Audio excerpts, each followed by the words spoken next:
Dans un grand chantier comme le temple, nous imaginons déjà comment était le temple, et avec plus de 33 000 personnes qui travaillent, et nous sommes dans le domaine de la construction. Mais la Bible dit que on s'est servi des pierres toutes taillées, et on ne fut entendu dans la maison aucun bruit, aucun instrument de fer pendant qu'on la construisait. Ça c'est un miracle. C'est une partie qui nous touche parce qu'en fait, c'est pratiquement impossible qu'on puisse construire. Je crois que le pasteur peut m'aider. On est dans un grand chantier, on a des serviteurs là-bas, mais on n'entend pas de bruit. On voit seulement l'œuvre avancer. Et un détail qu'on nous donne ici, d'abord, on s'est servi des pierres, mais ces pierres étaient toutes taillées. On n'a pas taillé les pierres dans les chantiers. On a taillé les pierres, je crois, dans une carrière quelconque. Et on n'a fait qu'amener des pierres toutes taillées. Donc si on avait besoin d'une mesure d'une pierre quelconque, on allait dans la carrière, on taillait déjà la pierre. Et quand on ramenait la pierre, c'était pour déposer là où on devait la mettre. Et enfin, la construction continuait. Or, en réalité, nous qui sommes appelés par Dieu, Dieu nous appelle aussi des pierres vivantes. Amen. Nous sommes des pierres par rapport à Dieu. Et ces pierres que nous sommes, Dieu a besoin de nous. Dieu nous a amenés dans sa maison. Et maintenant, ce que nous sommes en train de faire, c'est de construire aussi sa maison. Mais quand nous construisons sa maison, nous devons suivre aussi les modèles que Dieu a déjà déposés. Et dans ces modèles, il y avait une chose que Dieu n'a pas voulu entendre dans les chantiers, c'était le bruit. Et nous, quand nous venons dans le Seigneur, nous devons savoir que nous avons été choisis avant la fondation du monde. Ce n'est pas un hasard d'être là. Ce n'est pas par tes propres efforts, ce n'est pas parce que l'apôtre t'a pointé par prophétie. Non, il n'a fait que confirmer ce que Dieu avait déjà déposé dans ta vie. Donc le fait d'être appelé, c'est un privilège. Le fait d'être appelé, tu dois dire que tu es dans le projet de Dieu. C'est que Dieu te connaît. Et tu es une pierre, et une pierre vivante. Mais cette pierre-là doit construire la maison de Dieu. Et tel que nous venons, chacun sort de son coin, chacun sort avec sa culture, chacun sort avec son arrière-plan, et nous venons ensemble pour construire une seule maison. Celui qui a les plans, c'est lui qui nous a donné la direction, c'est l'homme de Dieu, c'est l'ange de la maison, c'est l'apôtre. Il va nous dire que voilà, Dieu m'a donné une vision, nous allons travailler comme cela. Mais celui qui reçoit la vision ne peut pas travailler seul. Il travaille toujours avec d'autres personnes à côté. Jésus avait la vision. Il venait avec la certitude de venir faire la volonté de son Père. Mais Jésus avait besoin aussi des personnes à ses côtés. Personne entre nous ne réussira seul. On réussit avec les autres parce que Dieu nous a créés avec la pensée de l'interdépendance. Lui-même, il n'est pas seul, il est composé de Père, Fils et Saint-Esprit. Et quand il a créé l'homme, il dit il n'est pas bon que l'homme soit seul. Donc nous réussissons parce que nous sommes ensemble et nous faisons l'œuvre de Dieu avec beaucoup de réussite parce que nous sommes aussi ensemble. Donc quand nous sommes ensemble, nous devons savoir nous supporter. Quand nous sommes ensemble, nous devons savoir que nous ne sommes pas là pour nous concurrencer, mais nous sommes là pour nous compléter. Personne n'a tout. On connaît en partie, mais on se complète. Mon frère, ma soeur apportent quelque chose, moi aussi j'ai une petite part, et on se met ensemble, nous construisons la maison de Dieu. Mais pour construire cette maison, Dieu a besoin de nous tailler, mais de nous tailler avant de nous emmener dans le chantier. Amen. C'est ce que nous appelons aussi le brisement. Le brisement, c'est un travail que Dieu fait dans la vie de tout un chacun de nous pour un but. Tu verras des contradictions dans ta vie, tu verras peut-être des choses négatives de traverser par rapport même à une prophétie qui ne correspond pas avec ce que tu vis, mais Dieu est en train de te briser. Parce qu'en dehors d'être une pierre vivante, nous sommes aussi des pains de vie. Parce que Jésus lui-même est un pain de vie et il nous a rendu aussi des pains pour ce monde. Nous aussi, nous servons les autres. Par ce qui sort de nous, les autres aussi sont édifiés et puissent aussi suivre notre Seigneur. Mais le problème, c'est que quand chaque fois Jésus multipliait les pains, il ne donnait pas les pains sans les briser.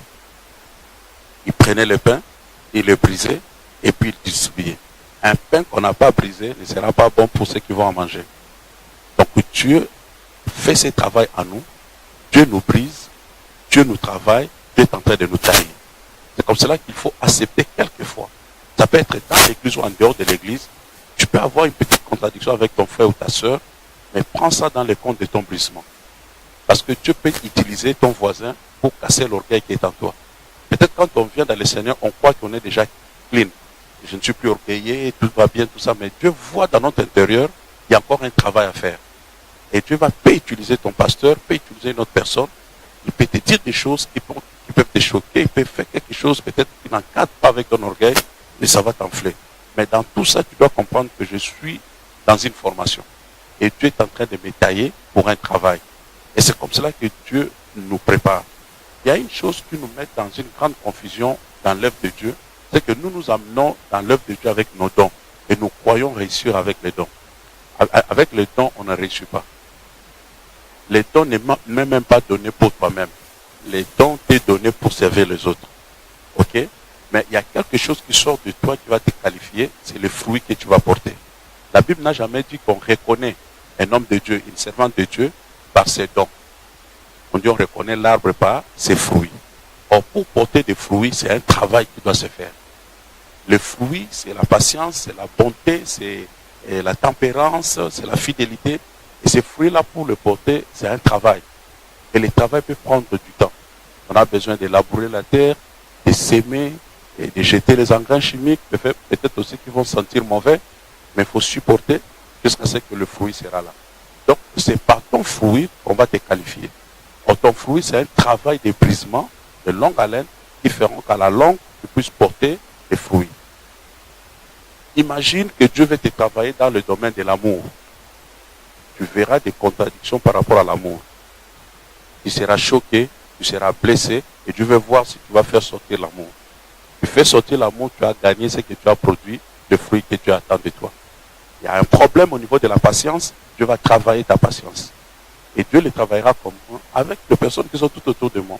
Donc ne vois jamais ton frère, ta soeur comme un démon, mais vois plutôt comme une personne que Dieu est en train d'utiliser pour mon bien. C'est comme un Jésus qui, avec les apôtres, Pierre dit, Seigneur, cette chose-là, vraiment, j'ai pris que ça n'arrive pas. Il parlait de son arrestation. Mais Jésus ne regarde pas Pierre, Jésus, arrière de moi, Satan. Jésus n'a pas qualifié Pierre de Satan, mais il a discerné l'esprit qui était dans la personne pendant ces moments-là. Ton voisin n'est pas Satan, n'est pas un démon. Mais pour un certain temps, Dieu peut l'utiliser pour travailler les dons, la grâce, ou tailler la pierre qu'il veut faire sortir en toi. Nous tous, nous ne pouvons pas avoir la même forme de pierre.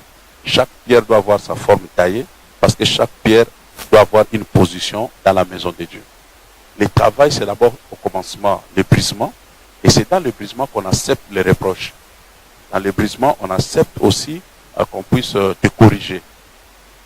Nous sommes plusieurs et chacun peut être dans un domaine, dans un département quelconque. Mais nous devons d'abord savoir que le Dieu que nous prions, c'est un Dieu d'ordre. Donc devant nous, Dieu mettra une personne. Ce n'est pas que la personne est plus ou mieux qualifiée que toi, mais Dieu l'a choisi pour être au devant. Et automatiquement, je dois considérer cette personne. Je respecte la personne, mais en respectant la personne, je suis en train de respecter celui qui l'a placé. Tu ne peux pas dire que je respecte l'apôtre si je ne respecte pas les personnes que l'apôtre a placées au devant de moi. Ok?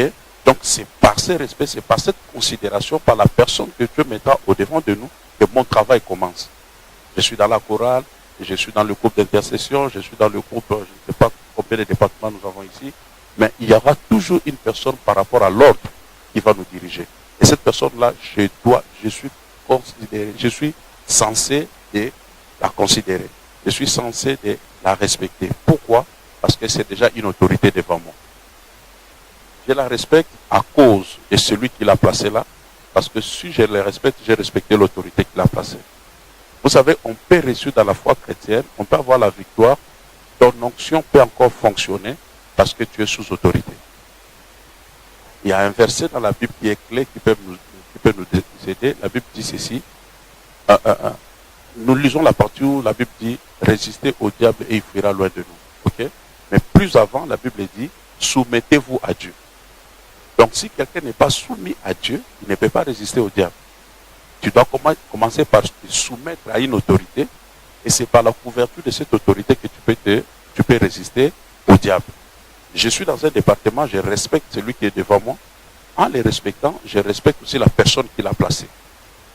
Et vous savez, surtout dans le monde séculaire, dans la société, nous pouvons tirer beaucoup d'exemples.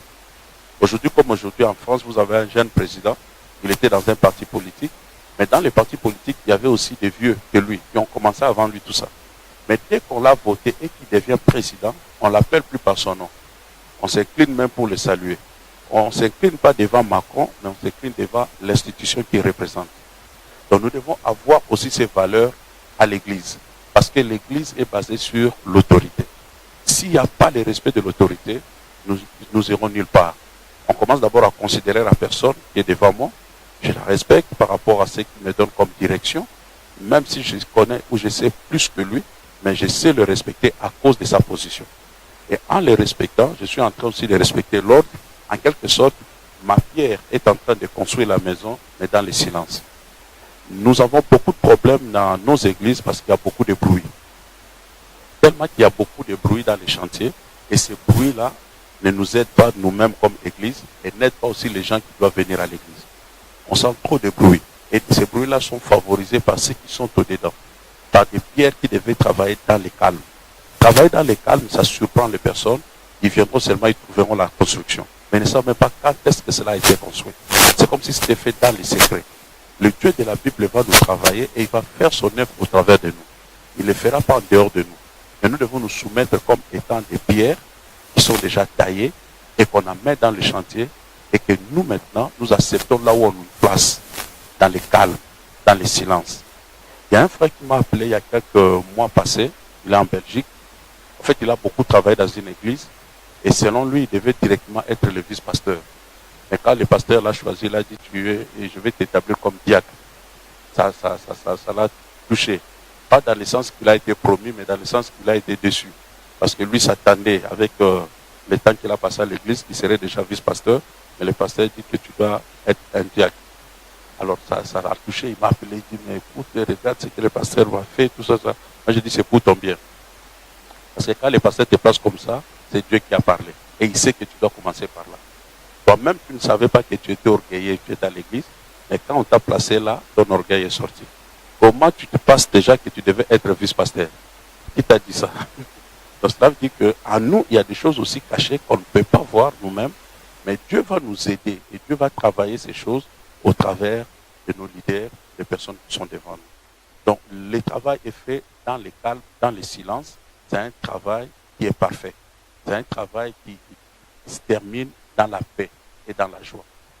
Nous ne sommes pas sauvés pour nous-mêmes, nous sommes sauvés pour sauver les autres.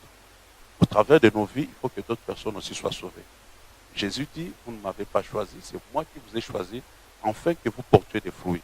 Chaque personne que Jésus appelle, à la fin, Jésus s'attend aussi à avoir des fruits de ces personnes-là. Mais si nous arrivons maintenant à gagner d'autres personnes, à évangéliser, derrière nous, il y a d'autres personnes qui nous ont suivis dans le Seigneur, nous avons des fruits. Et maintenant, Christ dit, si tu as des fruits, demande tout ce que tu veux, je te les donne. Donc, il y a des choses qu'on peut demander à Dieu avec assurance d'avoir la réponse parce qu'on a porté des fruits. Et les fruits, comment on va les porter? Par nos comportements, par notre façon de faire, par notre façon de servir Dieu. Il y a un danger d'être appelé et de servir Dieu dans l'ignorance. Parce que servir Dieu amène la bénédiction ou la malédiction. Il y a d'autres personnes qui ont été frappées, non parce qu'ils n'ont pas servi Dieu, mais parce qu'ils ont servi Dieu dans la négligence. Ils ont servi Dieu sans tenir compte de l'honorer. Or, avec Dieu, c'est un papa. Et la Bible dit, si vous m'appelez Père, il faut savoir m'honorer. Dieu aime l'honneur, Dieu aime le respect, et Dieu honore ceux qui l'honorent. Dans ce que Dieu nous demande de faire, comme ses serviteurs, comme des pierres vivantes, nous devons savoir aussi honorer Dieu. Comment nous pouvons l'honorer? Par des petites choses et simples. Je suis serviteur à l'église. Nous avons une réunion des serviteurs. Nous avons un programme spécial. Nous avons quelque chose qui demande ma présence. Et on s'est fixé à 15 heures. Comme serviteur, je dois tout faire pour arriver à 14h50 parce que j'honore Dieu. Je vais être à temps pour ne pas aussi pénaliser les autres. Ceux qui viennent à l'heure, ce sont des personnes qui honorent les autres et qui honorent Dieu. Maintenant, on peut aussi pénaliser les autres parce que toi, tu es venu en retard après 30 minutes, on doit t'attendre parce que tu n'es pas encore là. En réalité, tu as cassé quelque chose et tu peux devenir une pierre d'achoppement pour les autres. Pour ne pas permettre que les autres puissent être choqués par ces comportements, je fais tout pour arriver toujours à temps, pour honorer Dieu et honorer aussi mes vis-à-vis. C'est très important. Et vous verrez que quelque part, dans la vie chrétienne, on reste idolâtre, en même temps, nous sommes aussi adorateurs de Dieu. Or, Dieu est très jaloux quand on met une autre chose ou un autre Dieu à sa place. Vous remarquerez que nous n'arriverons jamais en retard au travail. On n'arrivera jamais en retard, même s'il pleut, même s'il neige, à un rendez-vous de travail ou un rendez-vous où je m'attends à avoir de l'argent. Mais si j'ai l'habitude de venir en retard pour le culte, pour Dieu, je suis un idolâtre. J'aime trop mon travail, j'aime trop mon argent plus que Dieu. Amen. Alors, il y a des choses comme ça qui peuvent sembler inutiles, mais c'est très important devant Dieu. Des petits signes, mais qui démontrent à Dieu l'état de ton cœur. Comment tu l'aimes et comment tu veux le servir. Le servir aujourd'hui, c'est une bénédiction pour toi et pour ta descendance. Il y a tes enfants qui seront bénis, même arrière-petits-enfants, à cause des services que tu es en train de faire aujourd'hui. Ça ne semble rien aujourd'hui, tu n'as pas de résultats, mais sache-le que le Dieu que tu sers est en train de te payer. La Bible dit qu'il est le rémunérateur de ceux qui le cherchent. Amen. Et avec David, il a fait une alliance. Il dit, puisque tu m'as servi, tu ne manqueras jamais un fils sur le trône.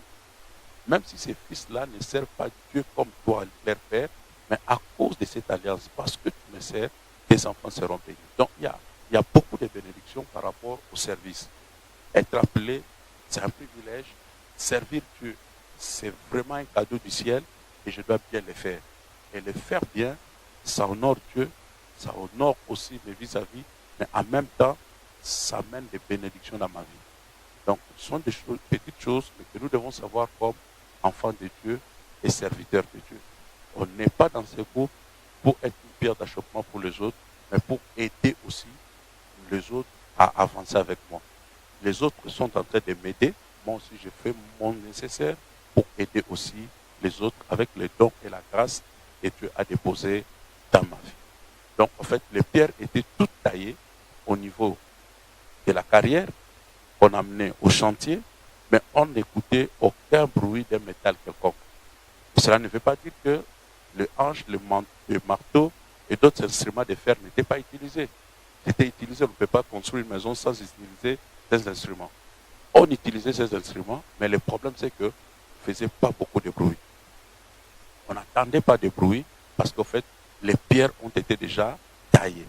Une fois que tu es déjà taillé et que tu as accepté ton brisement, et que tu arrives même dans un groupe quelconque ou dans l'assemblée, avec ce qu'on peut utiliser comme marteau, ça ne fera plus de bruit. Ça ne fera pas beaucoup de bruit. Ça ne va plus déranger les autres parce que tu es déjà disponible. Tu t'inclines à ce qu'on te demande de faire et ça sera tranquille. Tu ne pousses personne à hausser la voix pour que tu fasses quelque chose. Mais dès qu'on te demande quelque chose, tu comprends dans l'esprit de l'humilité, c'est je dois le faire. Et quand tu le fais, c'est un chantier qui est construit sans bruit. On ne verra que des résultats. On ne verra que les autres s'ajouter parmi nous, mais on n'attendra jamais de bruit. Et pourtant, dans ces chantiers-là, normalement, doit sortir de bruit. Parce qu'on utilise des instruments et il y a des pierres qui sont utilisées. Mais si c'est bien fait, si le travail est bien fait, si les pierres sont bien taillées, ça aide le chantier à avancer sans bruit, sans difficulté. On attendait dans la maison, lorsqu'on bâtit la maison, on s'est servi de pierres toutes taillées et ni marteau, ni hache, ni aucun instrument de fer ne furent entendus dans la maison pendant qu'on la construisait. J'ai parlé du brisement que nous devons accepter de la part du Seigneur, de la disponibilité de tout un chacun de nous, d'apporter aussi sa part, sa pierre, pour aider aussi l'œuvre de Dieu à avancer. Je suis taillé, même si on utilise un instrument de fer, je ne pose pas de bruit, je ne crie pas, en quelque sorte. Il n'y a aucun cri qui sort de moi, des lamentations qui feront qu'il y ait de bruit dans le chantier. Tout sera dans le silence, dans le calme, et ça va nous amener à avancer ensemble. Ma ponctualité dans les réunions, dans l'œuvre de Dieu, faire l'œuvre de Dieu avec zèle, avec joie, et avec tout cœur. Et je ne sers pas un homme, je suis en train de servir Dieu. Et quand je sers Dieu, je m'attends aussi à une bénédiction dans ma vie et dans ma maison. ce qui est aussi très important pour nous. Parce que tout ce que nous faisons pour Dieu, Dieu n'est pas ingrat. Dieu finira toujours par nous payer. C'est un travail. Et parfois, Dieu ne donne pas l'argent comme cela, mais Dieu va te donner la longévité, Dieu va te donner la bonne santé, Dieu va pouvoir à tes besoins. Ce que l'argent ne peut pas te donner, c'est ce que Dieu va te donner. Donc, c'est vraiment un privilège quand j'ai l'appel de Dieu. C'est un privilège parce que Dieu m'a choisi, mais je ne travaillerai jamais seul, je travaillerai dans un groupe. Et dans le groupe, on doit s'accepter. On doit accepter aussi les caprices de l'un et de l'autre. On doit accepter aussi tout ce qui est caractère, tout ce qui entoure d'autres personnes. Mais je sais que tout cela, Dieu l'utilise pour mon brisement. Mais quand Dieu me brise, c'est pour faire ressortir une pierre toute taillée. Parce que tu seras utile aussi pour les autres. Tu seras aussi une bénédiction pour les autres. Et c'est un travail continuel que Dieu continuera toujours à faire au milieu de nous. Il y a d'autres choses qui nous concernent nous-mêmes comme serviteurs de Dieu. Pas la ponctualité, tout cela, mais le fait de savoir adorer Dieu avec nos biens. L'Église ou les membres de l'Église, les autres qui viendront se rejoindre à nous, ne vivront que la conséquence de ce que nous sommes en train déjà de vivre à l'Église. De notre attitude, de notre façon de servir Dieu. Ton zèle peut contaminer un nouveau membre. La façon de faire. Et très souvent, il y a des gens qui arrivent dans nos églises parce qu'en fait, il t'a pris comme modèle. Il te suit de loin, ça que tu le saches. Il n'est pas venu pour l'apôtre. Il n'est pas venu pour les pasteurs, mais il est venu peut-être pour toi. Il t'a vu venir avant, il a vu ce que Dieu est en train de faire dans ta vie, il t'observe, il te suit sans te le dire, sans faire de bruit, mais en réalité, c'est toi qui es le motivateur de sa foi. Mais une fois aussi qu'on a bronché, sache-le très bien que toutes ces personnes aussi vont tomber avec, sans que tu le saches. Il y a toujours un groupe, il y a toujours 2-3 personnes qui vont te suivre. Donc, ta façon de servir, ton zèle, tout cela, et même ta façon de te sacrifier pour l'œuvre de Dieu, édifie aussi d'autres personnes. Sans que tu le saches. 2-3 personnes te regardent comme leur modèle. Ils voient comment tu adores Dieu, ils voient comment tu sers Dieu, comment sous la pluie tu es toujours au culte, et tout cela, ça les pousse aussi à servir Dieu. Donc, nous devons savoir que nous avons des responsabilités, non seulement des responsabilités des noms, mais des responsabilités par rapport même à d'autres âmes. Et tu seras surpris le jour où quelqu'un va te dire non, mais moi j'ai abandonné le jour où je n'étais plus vu à l'église. Voilà. C'est alors que tu sauras que tu avais une grande responsabilité et il y a aussi d'autres âmes qui dépendaient aussi de ta foi et de ta façon de marcher avec Dieu. Nous devons savoir donner à Dieu parce que c'est une bénédiction pour nos vies. Nos offrandes, nos dîmes, si nous sommes fidèles, c'est une bénédiction pour nous, pour nos enfants et pour l'Église. Nous devons savoir qu'on ne prie pas, on ne sert pas Dieu seulement par des paroles. La prière ou servir Dieu, parce qu'on parle toujours de la prière, mais servir Dieu, c'est lié par les paroles et les actions. Vous verrez que le premier fils d'Adam, on les a appris comment adorer Dieu. Ils sont allés non seulement avec les paroles, ils sont allés avec leurs offrandes. Vous allez voir même dans d'autres religions, je parle des bouddhistes, de tout cela, ils ne prient pas ou ils ne parlent pas seulement leur Dieu, mais ils présentent aussi des offrandes. Donc l'œuvre de Dieu est liée à toutes ces choses. Adorer Dieu, hier nous avons vu pour la première fois Abraham a utilisé le mot adoration, c'était pour sacrifier son fils.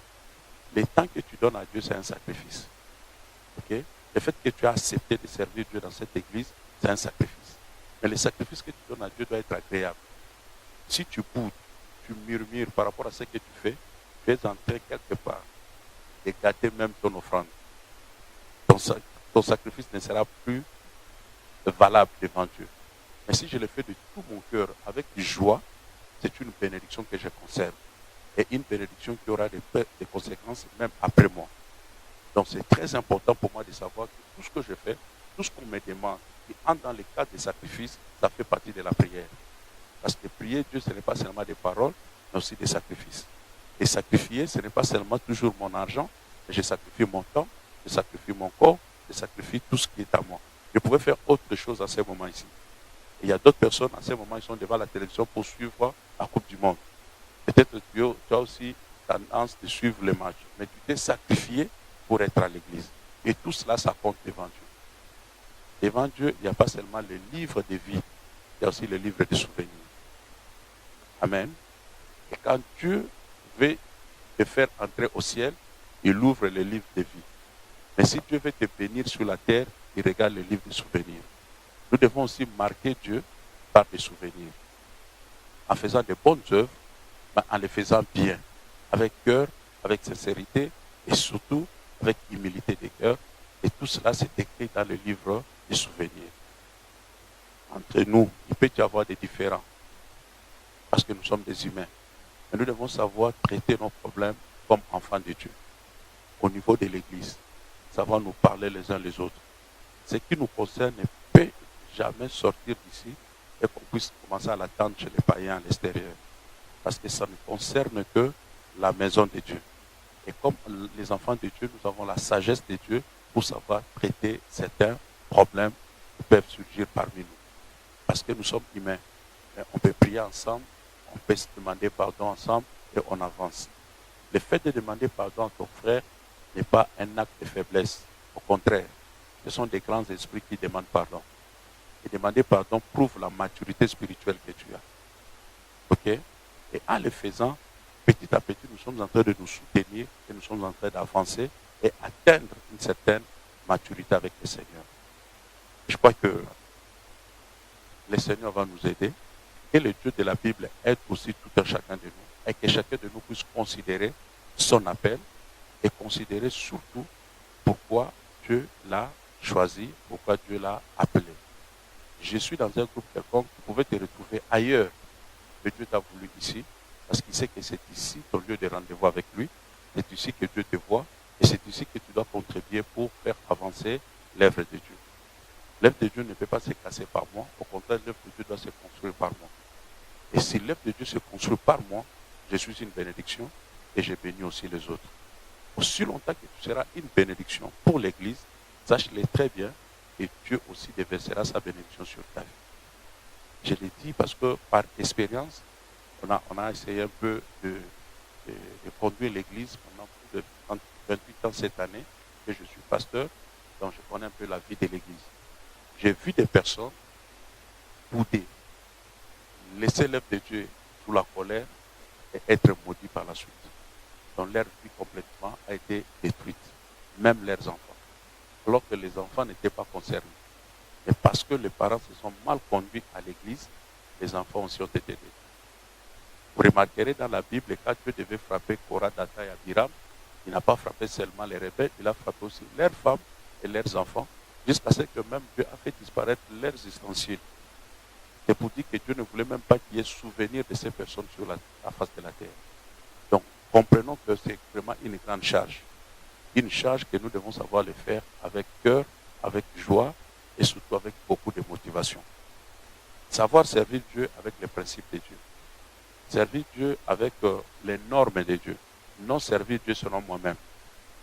Si Dieu met une parole dans la bouche de notre leader, et nous devons faire ceci, jeûner pendant 3 jours, et les jeûnes vont se passer de telle façon, nous devons le faire. Parce que nous considérons que Dieu parle par lui, et nous considérons que c'est un homme de Dieu, il a reçu ses instructions de Dieu. Ne pas obéir à cet homme, c'est automatiquement ne pas obéir à Dieu.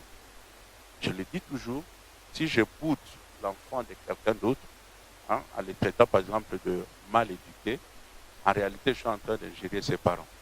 Parce que cet enfant est éduqué par des parents. Mais comme je ne vais pas citer les parents, je dis seulement Dieu mal éduqué. Et les parents vont comprendre que j'ai lancé une parole contre eux. Vous voyez un peu ça? C'est que si Dieu t'a choisi, Dieu sait pourquoi il t'a choisi. Okay? Et la Bible dit, qui es-tu pour juger un serviteur de Dieu? Commencez maintenant à dénigrer ou à dire que lui là, ou cette personne-là, il ne pouvait pas être là, comment on l'a choisi, je ne comprends pas tout cela. C'est bouder le choix de Dieu. Et bouder ce que Dieu a choisi, automatiquement tu es en train de bouder Dieu. Dieu sait pourquoi il a choisi.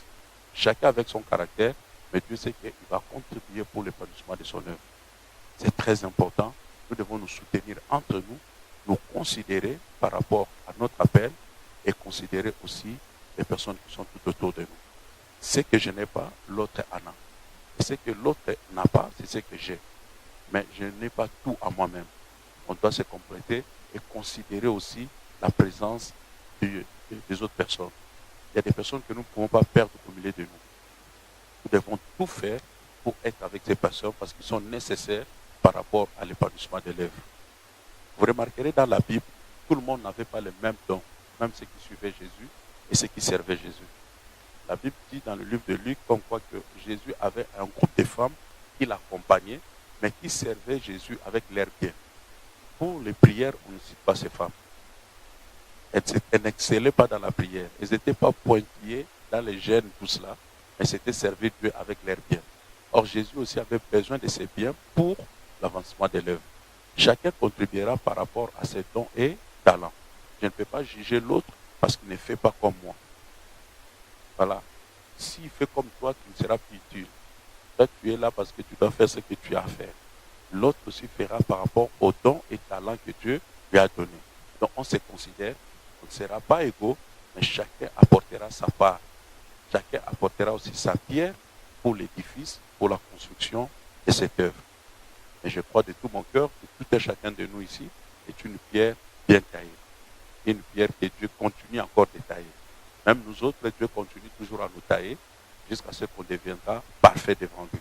Nous tendons vers cette perfection. Et Dieu nous amènera dans ce sens. En acceptant les reproches, en acceptant aussi que tu sois orienté. Voilà. Tu peux avoir une certaine considération dans la société, tu as un certain niveau, tu as certaines responsabilités.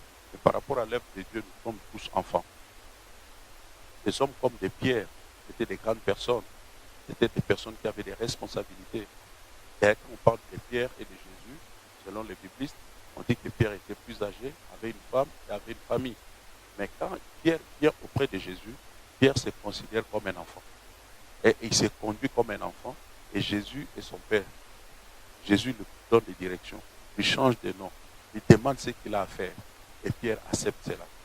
Et vous allez voir un homme comme Pierre arriver quelque part, Jésus leur dira, si vous entrez dans un village ou dans une ville, dites ceci, faites ceci. Mais c'est déjà une grande personne. Il sait se comporter, il sait qu'on salue les personnes. En fait, il est en train de recevoir maintenant l'éducation du royaume. Et il accepte. Donc à l'église, on redevient enfant. On accepte, on apprend, on nous donne une certaine direction parce que nous apprenons maintenant comment vivre du royaume de Dieu.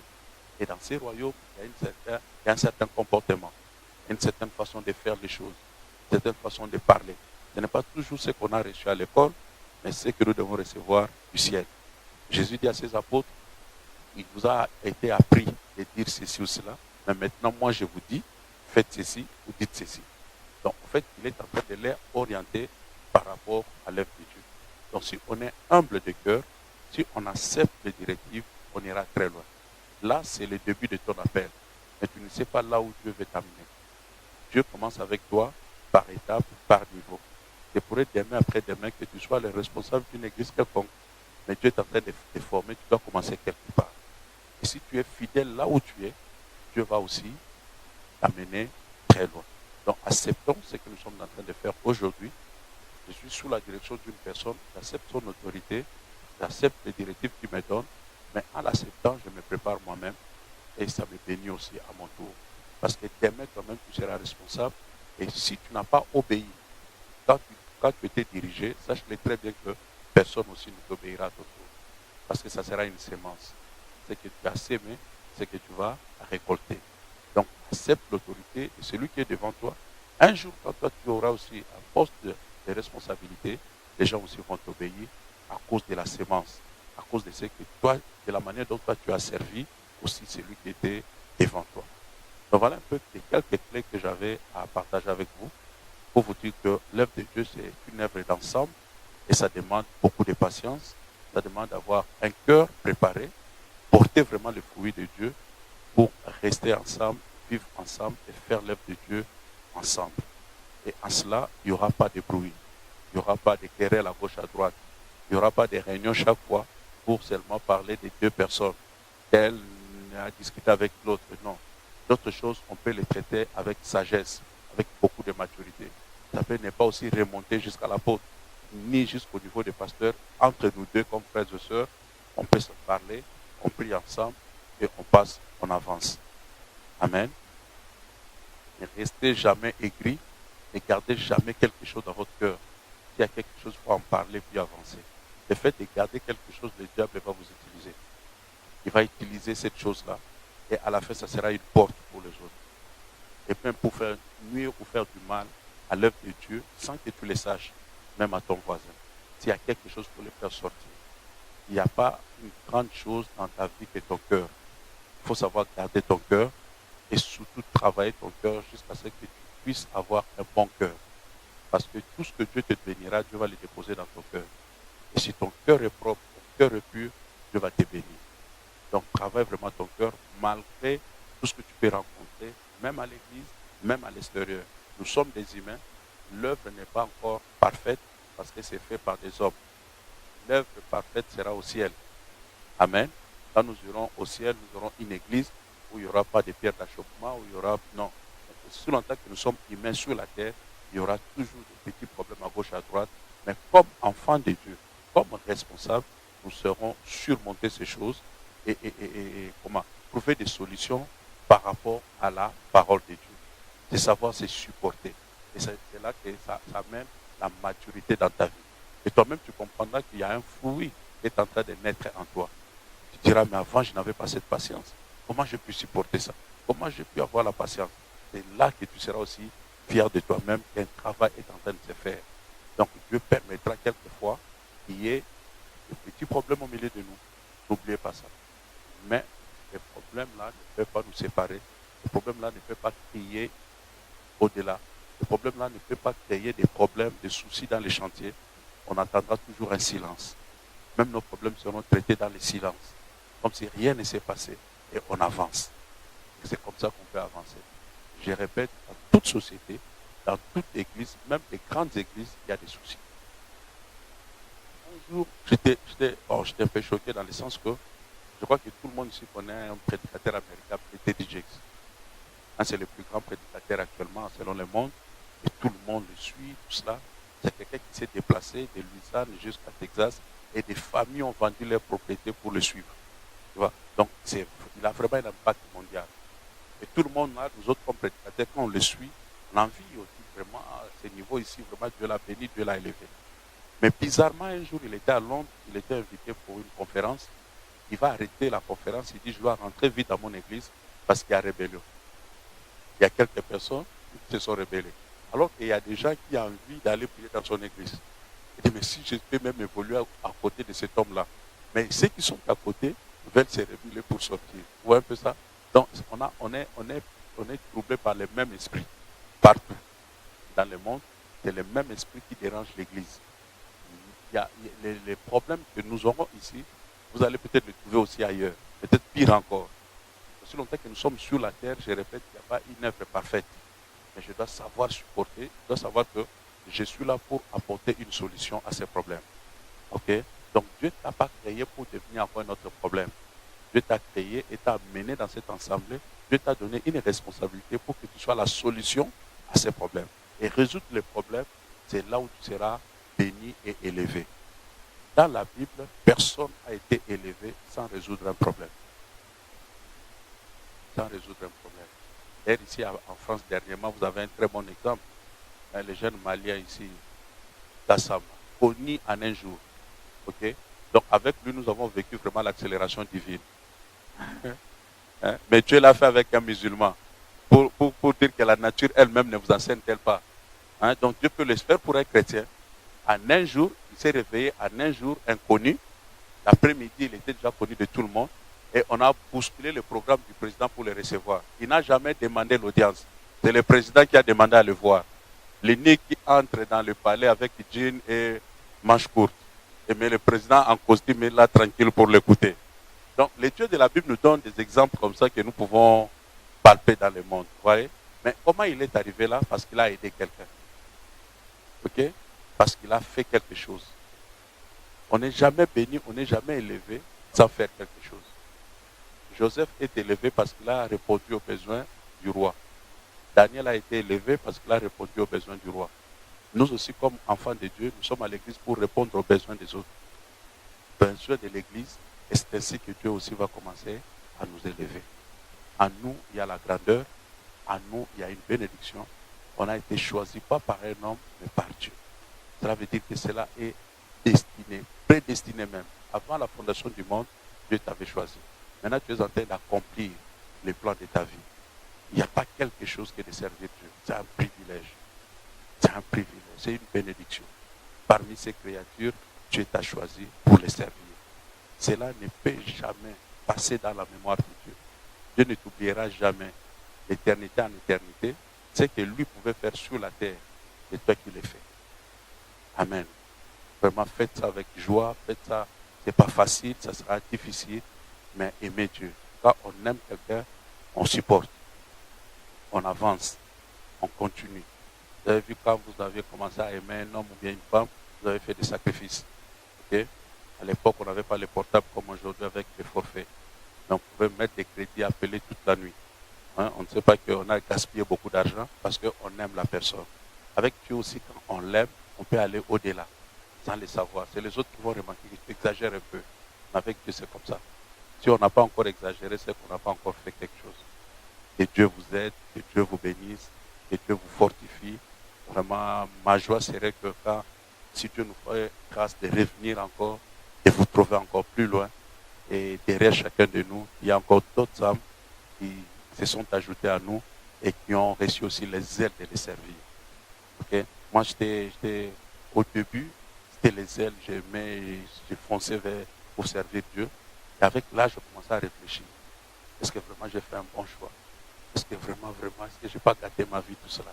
Mais à la fin, quand je vois les réponses des vies d'autres personnes, comme à la fin de cette année, quelqu'un va m'écrire de très loin, je ne le connaissais même pas, même personnellement. Il dit, homme de Dieu, je bénis Dieu de voir cette année nouvelle, parce qu'en fait, il devait se suicider par rapport à sa femme. Sa femme, trompée, il s'était connu tout cela, et le monsieur était au bout, et il voulait se donner la mort, se suicider. Alors, je l'avais réconforté de loin, pour lui dire que tu n'es pas né pour une personne, c'est Dieu qui t'a créé, et tu ne peux pas mourir pour une autre personne, c'est Jésus qui est mort pour nous. Alors, quelques paroles-là l'avaient touché, et il a gardé la foi.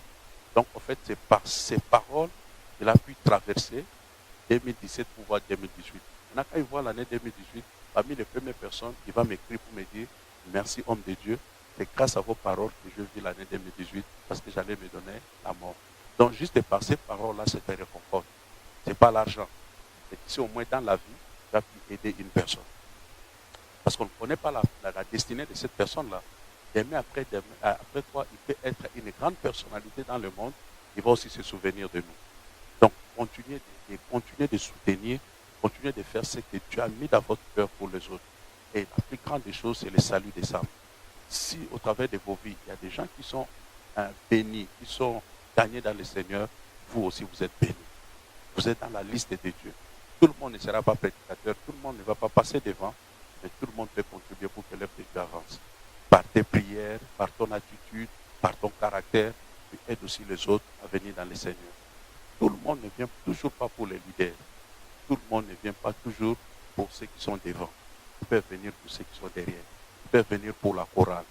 Donc que chacun de nous soit responsable, doit savoir que derrière moi, j'ai une grande responsabilité. Il y a des âmes qui me regardent. Comme là, je viens année après année, je vois mon frère qui est toujours à la guitare, je vois mon frère, donc ça me fortifie. Lui ne peut le savoir que quand je le vois, je suis dans la joie. Je vois qu'il persévère. Il y a des choses comme ça. Donc, bien aimé dans le Seigneur, je crois de tout mon cœur que Dieu vous a aidé, vous a appelé pour un but. Et ce n'est pas seulement pour vous-même, mais pour les autres et pour vos familles. Et cette bénédiction puisse vraiment couler au travers de vous, que vous puissiez apporter une solution, une bénédiction dans vos maisons et dans vos familles. Que mon Dieu vous bénisse.